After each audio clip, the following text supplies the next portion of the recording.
এইমাত্র এটা কি শুনলাম আমি? জমজম খনন করো। জমজম? কি এই জমজম? এমন কূপ যা কখনোই শুকাবে না, যা অনবরত পথিকদের তৃষ্ণা মেটাবে। এটা সেখানে অবস্থিত যেখানে কোরবানি করা হয়। এটা কি কোন মরীচিকা নাকি নাকি এর নিচে পানি আছে? কোথায় তোমার পানি আব্দুল মুত্তালিব?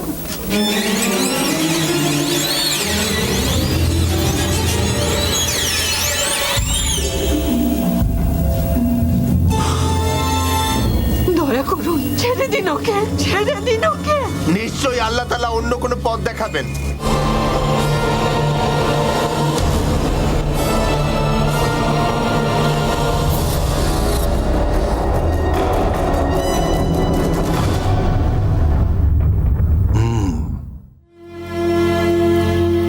কি হলো আব্দুল মুত্তালিব? কোনো ভালো খবর? আব্দুল্লাহ বেঁচে গেছে। কিভাবে? আরে কিভাবে? একটু ধৈর্য ধরো, আমাকে একটু বসতে তো দেবে।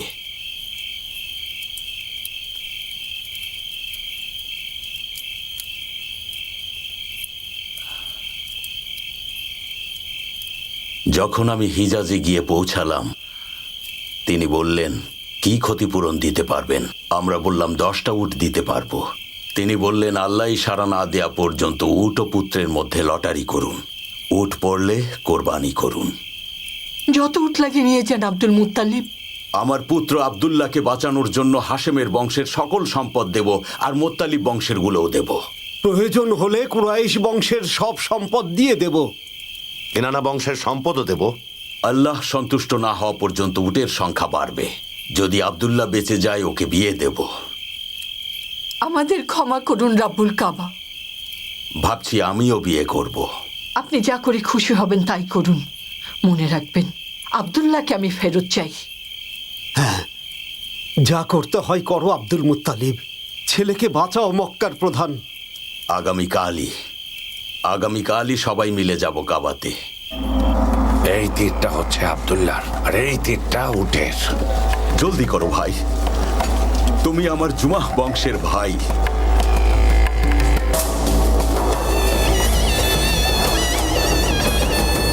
আব্দুল্লাহ, রাব্বুল কাবা আব্দুল্লাহর বদলে এই সদকা গ্রহণ করুন। আব্দুল্লাহ, ইয়া রাব্বিল কাবা, দয়া করুন আপনি আমাদেরকে। আব্দুল্লাহর বদলে এই সদকা গ্রহণ করুন। আমার পিতা আব্দুল মুত্তালিবের শপথের বদলে গ্রহণ করুন। আমার ভাইকে আমার কাছে ফিরিয়ে দিন, দয়া করুন। প্রয়োজনে হাশেম বংশের সব সম্পদ নিয়ে নিন, মুত্তালিব বংশেরও সব সম্পদ নিয়ে নিন, তবুও দয়া করুন।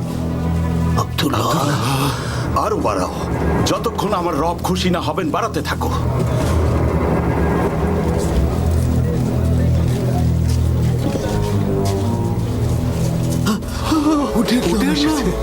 আল্লাহ তুমি অসীম দয়াময়। আল্লাহ তুমি অসীম দয়াময়। তোমার সহায় নেই, তুমি অসীম দয়াময়। ইয়া রাব্বিল কাবা, কুরাইশদের জন্য এক বিশাল সুখবর। হাশেম বংশের জন্য সুখবর। আব্দুল্লাহ বেঁচে গেছে। 100টা উট সদকা দেব। কাবার চারপাশে সবগুলো দরজার সামনে এবং পর্বত সমূহের সামনে কারো খাওয়ায় বাধা থাকবে না। না মানুষ, না কোনো জিন, না পাখি, না কোনো জন্তু। আল্লাহর নামে 100 উট সদকা দেব আমি। তোমার উন্নতি হোক আব্দুল মুত্তালিব। আব্দুল্লাহর উপর রহমত আছে, তার উপর আল্লাহর রহমত আছে। এটা আল্লাহরই উপহার। আল্লাহর নির্দেশেই আমি গরিব ধনী সকলকেই এই আহার করাচ্ছি। গরিব হোক আর ধনী, অথবা হোক কোনো পথিক। উপস্থিত কুরাইশগণ, উপস্থিত হাশেমের বংশ, আমি আমার পুত্র আব্দুল্লাহকে বিয়ে করাবো ওয়াহাবের কন্যা আমিনার সাথে। কাজ শেষ হলেই আমি রওনা দেব আরবের কাবার দিকে, এবং আরবের ওই কাবাকে আমি একেবারে ধ্বংস করে দেব, যেন ওরা আর সেখানে তীর্থে না যেতে পারে। তারপর আমি তীর্থযাত্রীদের আদেশ দেব যাতে নাজরানের শহীদদের স্মরণে তৈরি গির্জায় যেতে। প্রয়োজন হলে আমি বাধ্য করব ওদেরকে। যদি ওরা অস্বীকার করে, যদি আবার কাবা বানায়, তাহলে আমরা ওই কাবাকেও আবার ধ্বংস করে দেব। প্রয়োজনে হিজাজে আক্রমণ করব, যতক্ষণ না আমার সীমানা বাইজান্টাইন পর্যন্ত না পৌঁছায়, এবং আরববাসীদের আমি খ্রিস্টান হতে বাধ্য করব। বাইজেন্টাইন? সেটা তো বুঝলাম না। তুমি জানো না বাইজান্টাইনে কি হয়? বাইজান্টাইনের রাজারা চায় যে তাদের আশেপাশের সব, বিশেষ করে মধ্যপ্রদেশের সবাই খ্রিস্টান ধর্ম গ্রহণ করুক, আর এভাবেই হিন্দুস্তান নিরাপদ হয়ে যাবে পার্সিয়ান আর আরবীয় সমুদ্র এবং ভূমি থেকে। যদি একবার এটা হয়ে যায়, তাহলে হিন্দুস্তান আর চায়নাতে সওদা করতে আর কেউ বাধা দিতে পারবে না আমাদেরকে। সিল্ক, মশলা, হাতির দাঁত, লোবান সবকিছুই একদম হাতের মুঠোয় চলে আসবে। রাজা এটাই চায়। আমি তার স্বপ্ন আমার হাতেই পূরণ করতে চাই।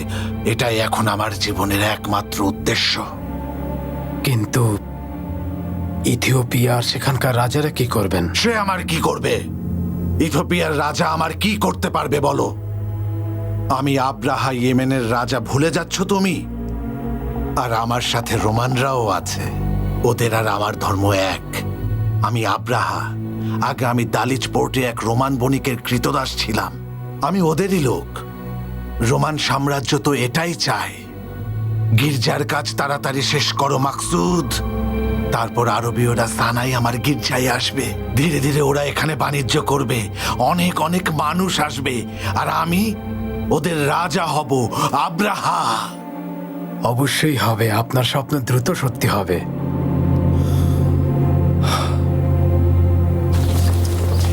হে কুরাইশগণ, আপনারা সবাই এই মক্কার দায়িত্বে আছেন। আমরা সবাই কুশাই আর লুইয়ের বংশধর। আমাদের পিতা গত হয়েছেন। পিতা হাশেমকে গাজ্জায় দাফন করা হয়েছে, আর আবু মুত্তালেব ইয়েমেনে দাফন হয়েছে, আর নাফাল ইরাকে মৃত্যুবরণ করেছেন,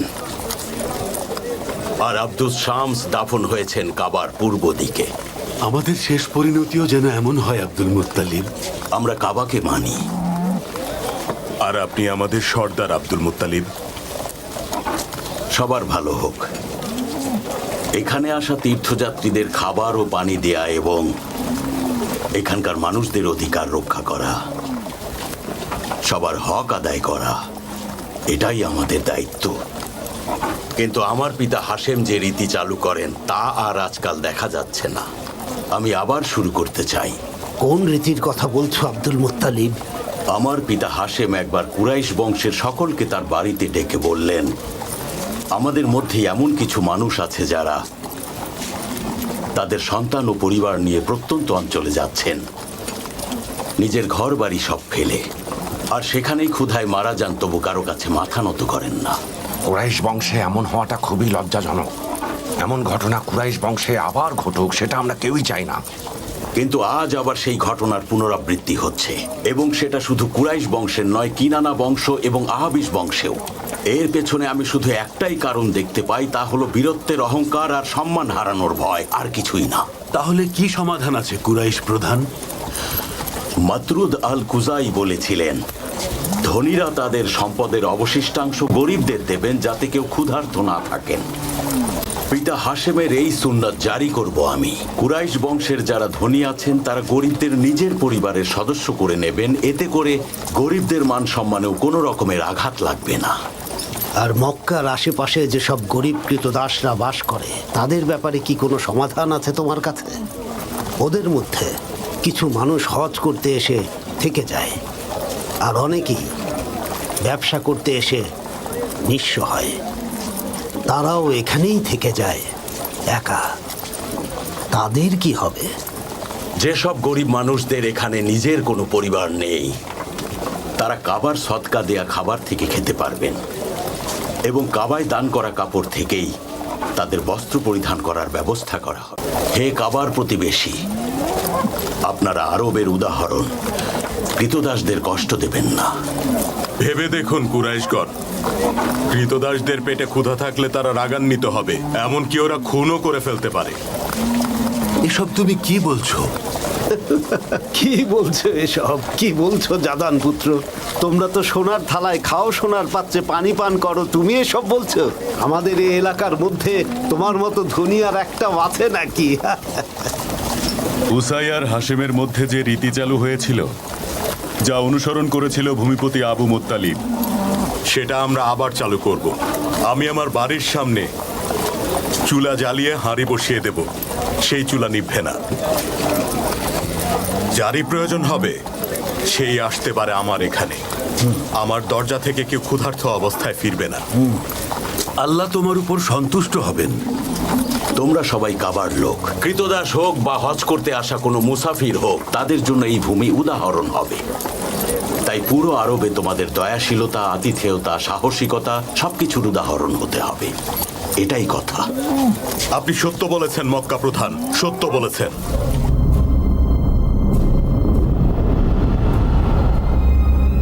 ঈশ্বর আপনার সহায় হন প্রভু। কি দেখছি আসওয়াদ?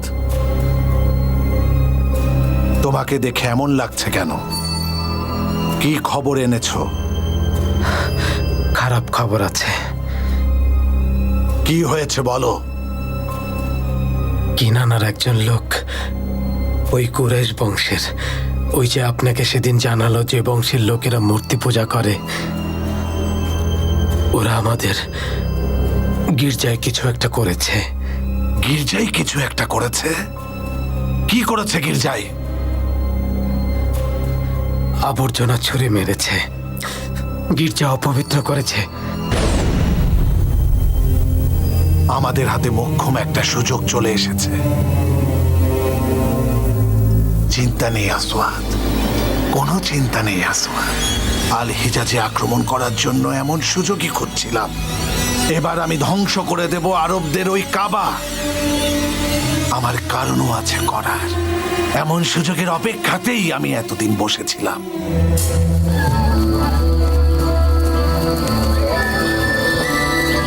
সেই লোক কোথায়?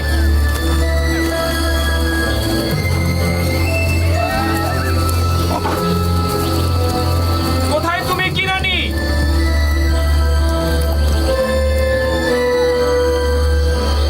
বের হয়ে এসো কিরানি। মক্কাকে পাহারা দেওয়ার জন্য কি সৈন্য মোতায়েন করা আছে? জি আছে প্রভু। ইয়েমেনে তো সবসময় অনেক সৈন্য থাকে। ওদের একজনকে নিয়ে আসো, আমি একটু দেখি কাবার মূল্য তাদের কাছে কত। কিন্তু ওদেরকে নিয়ে আসলে হয়তো ওরা বুঝে যাবে আমাদের পরিকল্পনা। পরিকল্পনা বুঝে ফেললে কি করবে আমার? ওরা ভাবতেও পারবে না আমি কত সৈন্য নিয়ে আক্রমণ করব। আমি এক মুহূর্তের মধ্যে ওদেরকে মরুভূমির বালির সাথে মিশিয়ে দেব। পালানোর জায়গা পাবে না ওরা। মরুভূমি আর পর্বত যেখানে জায়গা পাবে পালাতে থাকবে। একটা বাজ পাখিকে দেখে যেমন ছোট ছোট পাখিরা পালাতে চায়। আমাকে বলো তো আসওয়াদ, কাবা ঘর কি তাদের জীবনে খুবই গুরুত্বপূর্ণ? সবার জন্য না। যেমন নাজরান থেকে কাবাতে আসা আল হারিতের বংশ, কারণ তারা খ্রিস্টান ধর্মের অনুসারী। এছাড়াও কিছু ইহুদি, কিছু ফাদাক, কিছু খাইবার আছে। খাতাম বংশেরও কিছু আছে। আমি যতদূর জানি খ্রিস্টান ধর্ম আরবের সকল বংশের মধ্যে ছড়িয়ে গেছে। তাহলে হঠাৎ কাবাকে এত গুরুত্ব দেয়া আর হজ করতে যাওয়ার মানে কি? তারা বলে কাবা নির্মাণ করেছিলেন ইব্রাহিম আর ইসমাইল, তাই আরবীয়রা কাবা ঘরকে উপাসনালয় মানে আর সেজদা দেয়। ঠিক কতটুকু ওরা মানে? কাবার জন্য ওরা জীবন দিতেও পারে প্রভু। তাহলে কোন কুরাইশ বণিককে ধরে নিয়ে আসো। তুমি এসব কি করেছো কিনানি? তুমি জানো না শীতের সময় আমরা ইয়ামেনে ব্যবসা করতে যাই, আর সেই জন্য আমরা এখন বেরিয়েছি। অবশ্যই আব্রাহা এতে রেগে যাবেন। তুমি গির্জায় যা করেছো, তারপরে উনি চুপচাপ বসে থাকবেন ভেবেছো? কখনো না। কিনানা আর কুরাইশকে উনি একেবারে মাটির সাথে মিশিয়ে দেবেন। আমি কিনান থেকে এসেছি, আমার বংশ ফাকির। আমাদের জন্যই পবিত্র মাস পেছানো হয়েছিল। আমি হুনাত আল হিমারি, রাজার আদেশ নিয়ে এসেছি। রাজার? তিনি আমার কাছে কি চান? উনি ডেকেছেন। কিন্তু কেন? আমাদের কোনো গোস্তাকি হয়েছে নাকি উনি মালের ভাগ চান? আমি কিভাবে বলবো? নিজেই গিয়ে জেনে নাও। রুকাইয়া আমাকে বলেছে আব্দুল্লাহ যখন কাবাঘর থেকে ফিরে এলো, আমি চোখের সামনে নূর দেখতে পেয়েছিলাম, যার চুল হর্ষের মতো। তুমি কি জানো আমি কেন ডেকেছি? জি না, জানি না। তোমাদের একজন লোক আমার গির্জাকে অসম্মান করেছে, যা আমি কোনোভাবেই বরদাস্ত করব না। ওকে আমার চাই। তোমরা হলে কি এটা মেনে নিতে? রাজা বললেন, সর্বশেষ কে আসবেন?